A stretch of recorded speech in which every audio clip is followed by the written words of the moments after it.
Okay, welcome to episode 4 of the Paladin podcast. I'm joined by one of our coaches, Cade Castro. Cade, tell us a little bit about yourself. So born and raised in Lubbock or surrounding areas. I'm 27 years old. I kind of went through life not really knowing what I wanted to do.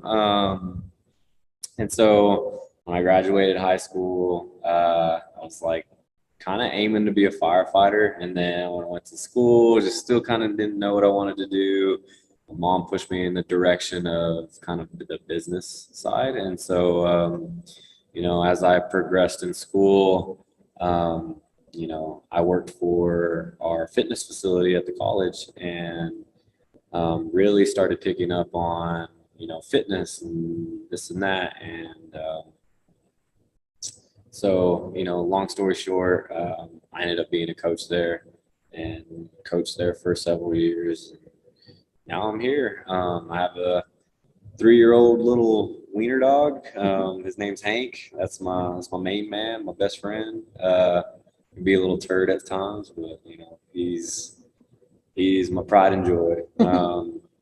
If I always tell my mom, like, if there's anywhere that if you're looking for me, there's always 2 places I'm at. I'm either at home or I'm at the gym. And more often than not, I'm at the gym. So, All right. As far as that goes, that's pretty much me in a nutshell.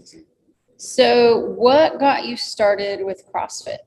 So starting CrossFit, as you know, I'm very competitive. I like winning every workout. And so it wasn't just being competitive. It was also the skills part of it. So I watched people do muscle ups and these funky looking pull ups and stuff like that, like heavy clean and jerks. And I've never been exposed to stuff like that before. And so just seeing it, I remember back when Rich Froning was, competing, I saw him compete and just seeing the stuff that they do, it was kind of intimidating, but also kind of inspiring to see what the body is capable of. And so, when I was working for the fitness facility at South Plains College, my friend, he was into CrossFit. He asked me to do a few workouts, and, I did a few workouts with him and got to the point where we thought we were good enough to do a competition. So we did one in at the Dallas area, I think Decatur. And we were like, oh yeah, we got bar muscle ups. We are decently strong. So we decided to do it RX, and we came pretty close to last place. And so it was very humbling.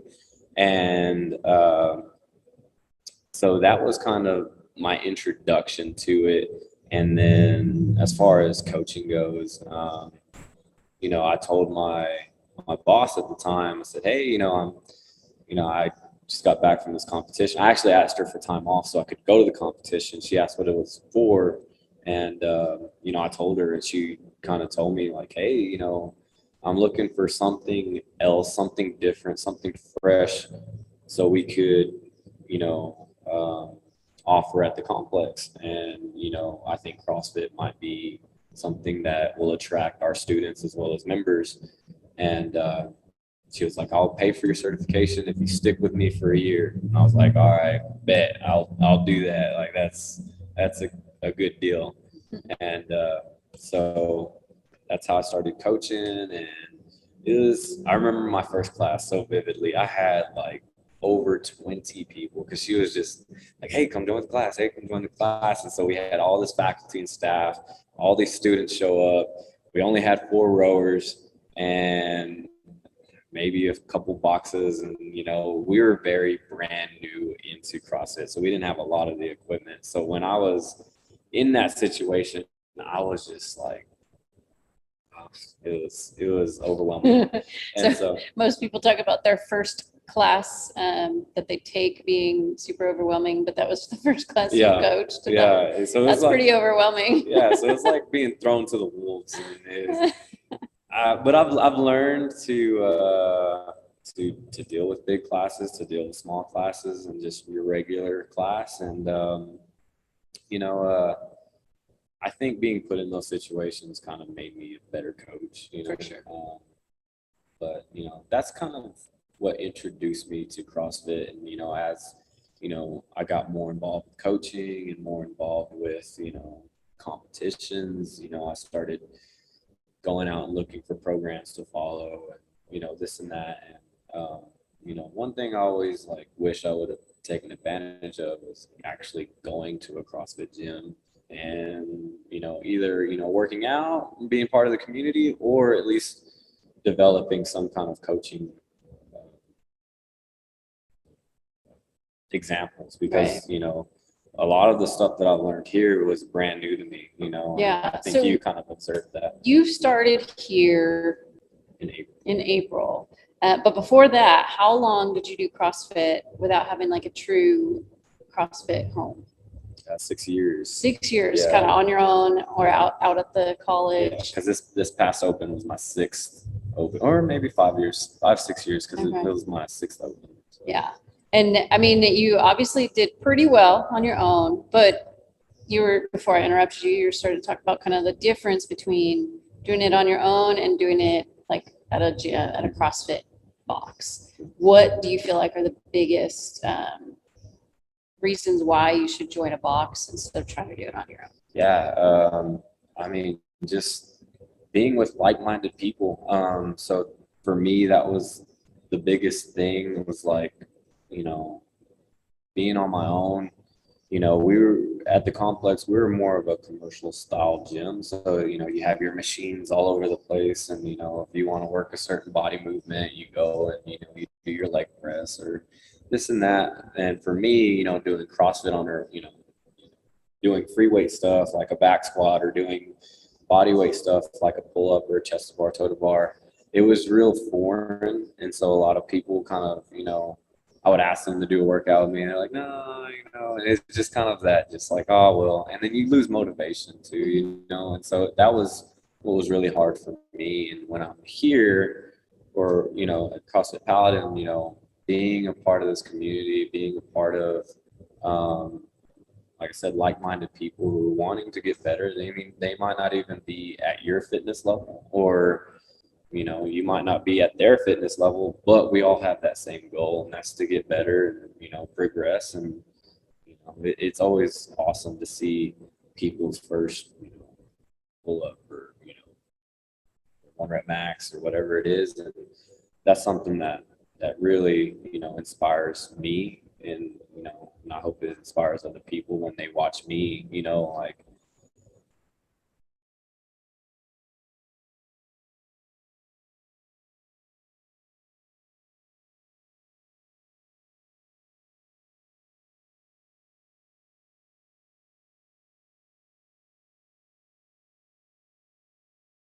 I like I like being here too. Okay, I would show them, obviously like the CrossFit level 1 progressions and stuff like that, but there's so much more out there.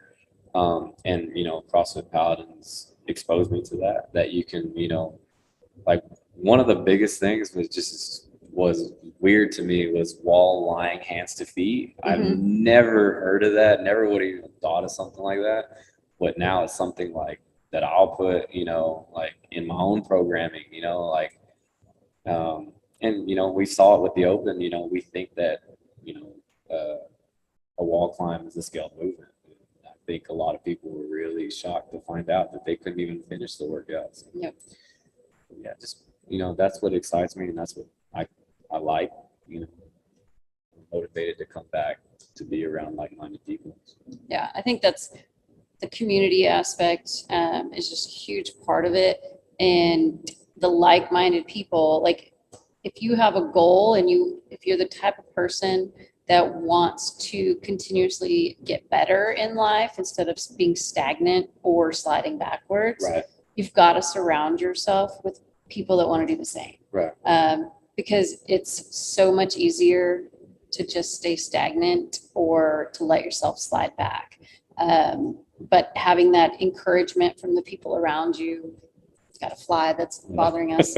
Having that encouragement from the people around you that are also trying to be their best it just, your odds of being successful are going to go up because of it. Yeah, and I mean, you see, like, at these commercialized gyms, I won't name them, but like, you'll have that one person that says, "Yeah, I worked out for an hour today," and it's so easy when you go to those type of gyms to do a set, get on your phone, do a set, get on your phone, and then before you know it, you've blown an hour and you didn't really do much, and you're like, Yeah.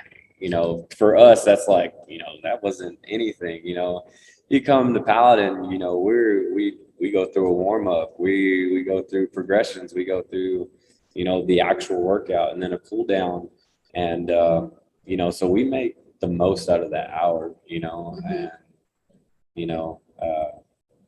we're not on our phones, and just wasting time. In other words, we're actually taking advantage of that hour that we have together. Yep, and it makes a big difference. So what are your favorite things to teach? So my favorite things to teach is like more of the aerobic side of things, like, because that's where I always struggled with in the past. And so I paid a lot of attention to, like, paces, go into detail, but, so that's more of what I like to coach and teach. And by aerobic, you mean? So like, long distance, short distance, on the rower, on the bike, running, we ever get skis, I would like to kind of dabble with that. But yeah, more of the cardio side of things, because it can be applied into your metcons. So for example, if we had a row workout plus like a triplet, like row, gymnastics, strength, you have the ability now to be able to say, okay, this is how I'm going to pace the row. That way I have enough energy to make it through this workout while still progressing through the gymnastics and the strength, Right. Instead of going all out and then being dead for the rest exactly. of it. Yeah. And, I think we had a workout like that yesterday where it was just like people took off too hot in that first one, and then it was survival mode after that. So, that's probably the thing I like coaching most. But the second is probably, the lifts, because that's why everybody comes in here. They want to throw around some big weight, and it feels good, even if it's just a 2.5 on each side. So 5 pounds, that 5 pounds makes you feel so good, it's crazy, I don't know. I think it's just tangible progress, with lifting. You can, either you can lift it or you can't. And once you lift a certain weight, if you're like, you could see, can I put 2.5 more pounds on each side and still lift it? I can. Okay, that's awesome. Yeah. And it's just kind of fun to be able to have that tangible thing that, like, I put this on here, made it harder, and I still did it. Yeah. So. And I mean, there's so many things like a back squat, deadlift, clean and jerk, snatch, and it's like you can get better at, just because you got better at the back squat. Okay, let's translate that to a front squat. Did you progress in the front squat? Oh, I did. Okay, let's try the overhead squat. And it's just so many uplifting things that Yeah, and that's one of the things we talk about a lot. As adults, we don't have a lot of opportunities to, like, win and celebrate and do new things. And I think that's one of the great things with CrossFit is there are endless opportunities for that. And it's just something I think that keeps life fresh when you're getting to celebrate new accomplishments all the time. And it keeps you motivated to keep coming back and doing these things that are ultimately just going to lead to longevity for yourself. So, and I mean, not only that, you have people around you who are actually cheering you on. You know what I mean? They want to see you lift that weight. They want to see you progress. And when you got that barbell loaded 400 pounds and you're looking at it like, I don't know if I can do it. You have a community of people around you that believe in you, and you feel that energy, and that it translates to the barbell. Yeah, and it really is. It's kind of it's something that's hard to even really imagine or understand until you experience it. But the support of the people in class with you, it's it's pretty amazing. It's a neat thing. And as a coach, when I get to see that, it's, I never take it for granted. I love the fact that we have so many great members that really just celebrate as much when somebody else accomplishes something as they do when they accomplish something. So I never experienced like goosebumps and just so much happiness for somebody else. One of our members got a ring muscle up the other day, and we just happened to catch it on camera, and I was like, all right, use your hips. And he got up there and you saw his face. And like, if you'd have saw mine, it probably would have been the same way. It was like, oh, you got it. It's just exciting, Yeah, so, it's so fun. It's just, and it's almost sad to me that there's so many people that go through their life and they don't get to experience that kind of stuff anymore. Like, when's the last time you had a win in your day? Now it's not always that way. And, we got to learn to get through those rough days and it can be frustrating, but I think, like if you don't get that ring muscle up or you don't get that lift, you feel disappointed, but we're here to uplift you. We're here to get you better, and your community as well as they want to see the best for you, so. Yeah. And if it's something that you really want, double down, focus on it. Get some one-on-one PT sessions, do the work, pay attention to nutrition. Barbell club. We got barbell club coming up soon. That's something that we're going to talk about actually. Cade is about to kick off a barbell club. The first one is going to have a snatch focus. So it'll be 6 weeks of barbell specific work. There'll be a class that meets every Friday night, except one, but we'll get into that later. And then there'll be some work to do on your own. And so if you are one of those people that has told me you want to get better at your snatches, sign up for his class. It's going to be awesome. I think people will get a lot out of that, and I can't wait for it to start. So what do you think is the most underrated part of fitness? Underrated, and I took this for granted, as nutrition. And I would always tell people, like, I work out to eat whatever I want. And looking back, I'm like, okay, like, come on, man, I'm ashamed, but you go through that transition, and I think, a lot of people think that they can just work off a bad diet. And it's not that way. I learned this a few years ago, and it was just simple as just cooking for myself and just getting fruits and vegetables in my body as a snack, to opposed to chips or crackers or whatever the case may be. So I think nutrition is our foundation of fitness, like CrossFit preaches. That whatever your goals are, nutrition is there to set that foundation. So if you're wanting to get big and strong, then you gotta eat a certain way. If you want to lose weight and you come to the gym to lose weight and burn calories, well, you need to eat a certain way, and you also need to fuel your body a certain way to get you through the workout, get you through the day, keep you energized, keep your mood levels high and your stress levels low, so on and so forth. So I would say nutrition's probably the most underrated part of fitness. And that kind of leads us into, we're thinking about starting up a nutrition challenge coming up pretty soon. So I'm excited for that. I'm excited for people to see changes in their body composition and maybe some numbers on the weight scale. Yeah.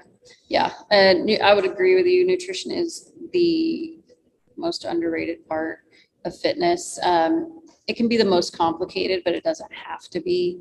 But you have to pay attention to it. Right. I'd say for me, my experience, women tend to undereat drastically.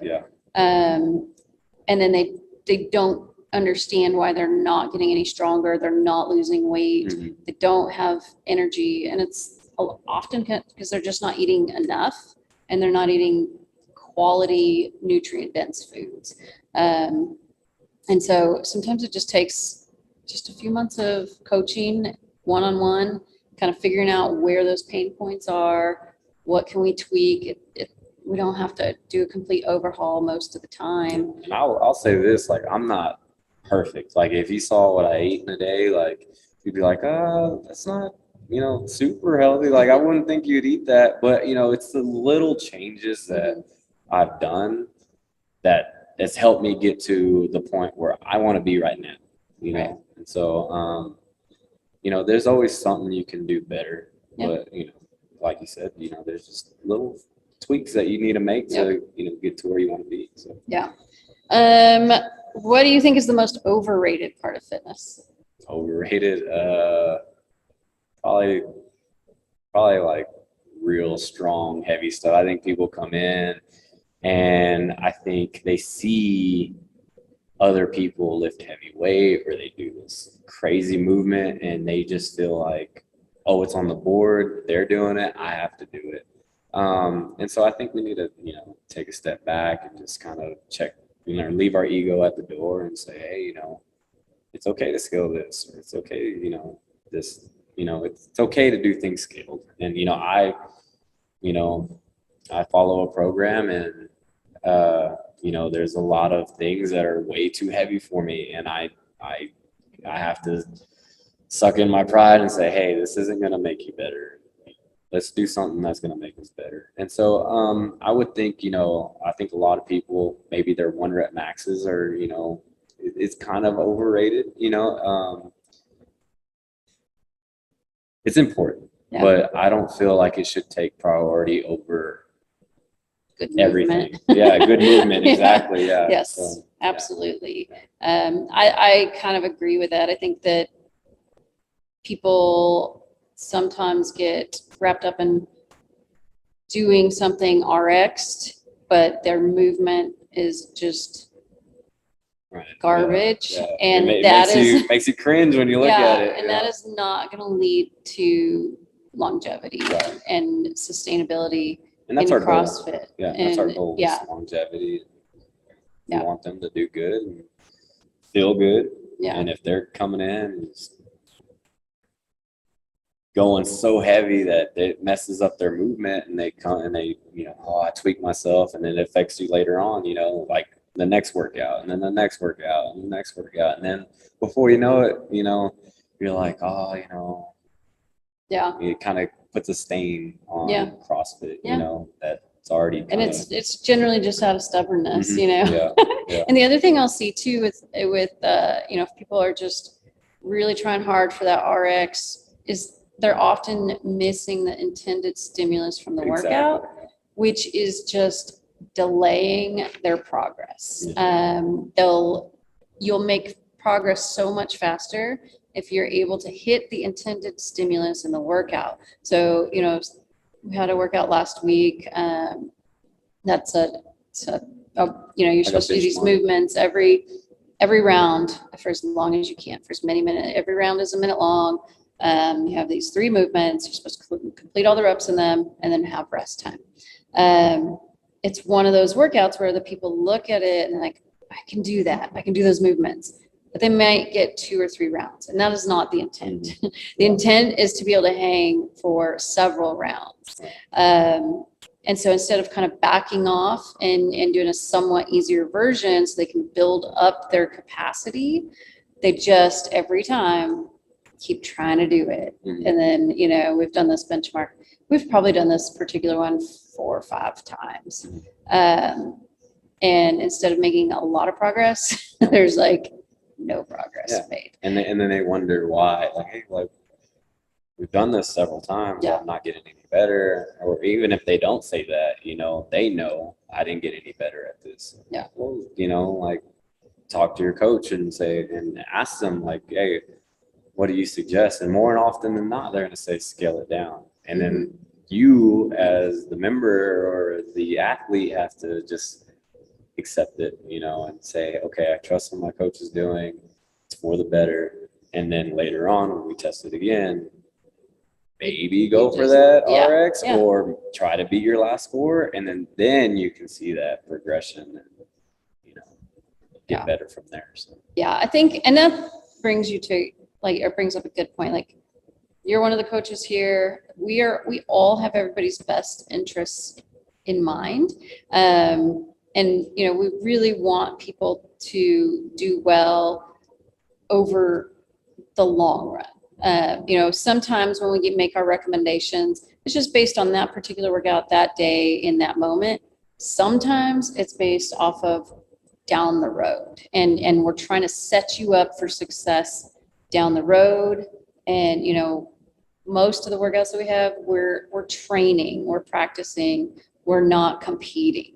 You know, when we're testing, doing the benchmark workouts, that's different. But those workouts day in and day out, that's where, you know, if you just listen to the coach, ask for some direction, you know, talk to us about what your goals are, and that's what we're here for. We'll help you steer you in the right direction so that over time you're going to start seeing that progress that you want. So tell me a little bit about the competition side that you like to compete. What is that like for you? So for me, starting out, it was more of I just thought I was a badass, to be honest. And I was like, oh, I'm going to go and I'm going to size people up and, you know, I'm going to win. And it wasn't like that.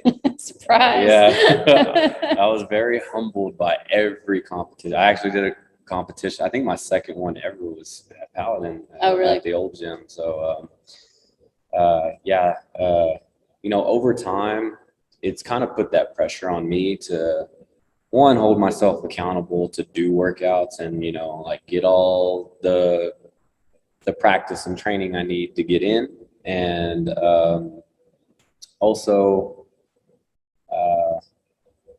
it serves kind of like my own benchmark. So if, you know, we test, like you said, the interval piece that was earlier, these competitions kind of serve as benchmarks for me, because typically in the competition side of things, you run into the same groups of people. Mm-hmm. And so my goal is to win. And when I come short of that, it's like, okay, you know, this is stuff I need to work on. This is stuff that, you know, I need to get better at. And usually it's the same things, you know, we kind of tend to gravitate towards things we're good at. And, you know, I'm guilty of it just like anybody else. But, you know, I think it was last year it was the first time I was ever on a podium, and it felt so good. And I actually had won it. So that just boosted my confidence, boosted my motivation, boosted, you know, my training. And from there, I think next week and the following week, I think I'll be in the double digits this year for competitions. So I've done a lot already just this year, and I love them. Like it's a different environment. It's like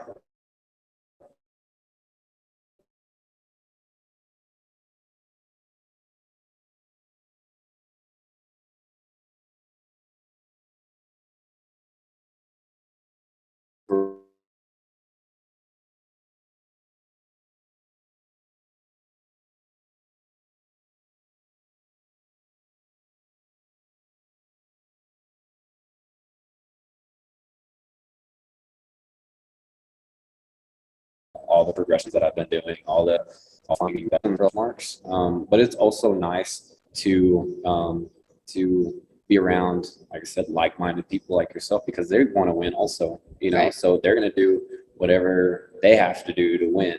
And so, you know, I just have to be just that much better than them, you know.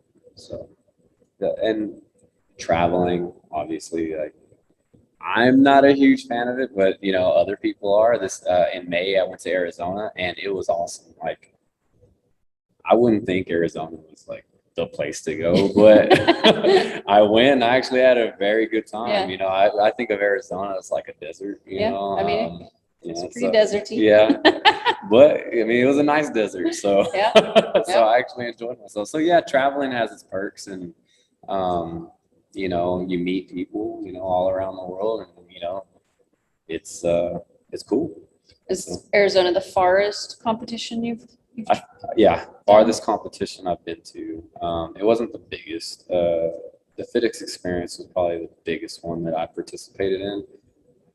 And like I told you earlier, I met Danielle Brandon, so claim to fame? Yeah, so she said I had a nice shirt, so I have that going for me. So yeah, I mean, it's cool. You meet these athletes, you know, you follow each other on social media and you keep up with each other, and it's like your own little community inside but outside of the gym, you know what I mean? So, you know, I see them do a workout or they'll be like, hey, do this workout, I got this score, and you're like, okay, all right, it's on again, you know what I mean? So it's fun. I like it. Cool. That's cool. All right, well, any final pieces you'd like to add? Any words of wisdom? Yeah, I mean, for me, I think a lot of people get discouraged because they don't see progress, and you know, they see the highlights on Instagram and social media, and they see everybody doing so great, you know, but it's just highlights. You know, you don't know what they're going through, and they might have it a little harder than you have it. But you know, they figure out ways to be successful. And, you know, I truly believe that CrossFit is designed to bring out the best in people. And, you know, that's our mission at Paladin, is to get people better and where they want to be in life. And so, yeah, I say just trust the process and just keep grinding, you know, and, you know, over time, you know, you'll see it and you'll look back and you're like, well, that's where I was and here where I am. And I never thought I would be here. Yep. So. Yeah. And I think just be consistent. Like, if there's one thing, it's just be consistent. And, you know, we talk about this all the time. Like, it doesn't have to be perfect. It doesn't have to be like every day. It doesn't have to be a win, but you just have to keep stacking up those training days. You got to stack up those good days of nutrition. You got to just keep getting out of bed every day and do it and show up. I've been coming in the 5:30. Yeah, 5:30 a.m. is rough. That's a different breed of people, but I'm doing my best to get better at that. And you know, it opens up, you know, more opportunities in the day for me to get stuff done. So. Yeah, it's not fun. Nobody likes it. Yeah. But you got to do what you got to do. And if you want to reach your goals, you got to prioritize. And sometimes that means coming to the 5:30 a.m. class, which I think today that was everybody. That was a packed class this morning. So. Yeah, we're like shoulder to shoulder doing. It's the hot new thing. Yeah. All right. Well, thank you, Cade, for taking time and talking with me. And hopefully everybody learned a little bit about you. And we're excited. You know, we've enjoyed adding you to our coaching team. You've been a great asset so far. We're really excited to have the barbell clinic rolling out soon, and lots of other things. So if you want to work with Cade on your aerobic capacity, your conditioning, he is available for personal training. Is really for anything. You can book some personal training sessions with him for anything you want to work on. But we've got a lot of fun things coming up, so be on the lookout for that. Thanks, Cade. Yeah, thank you.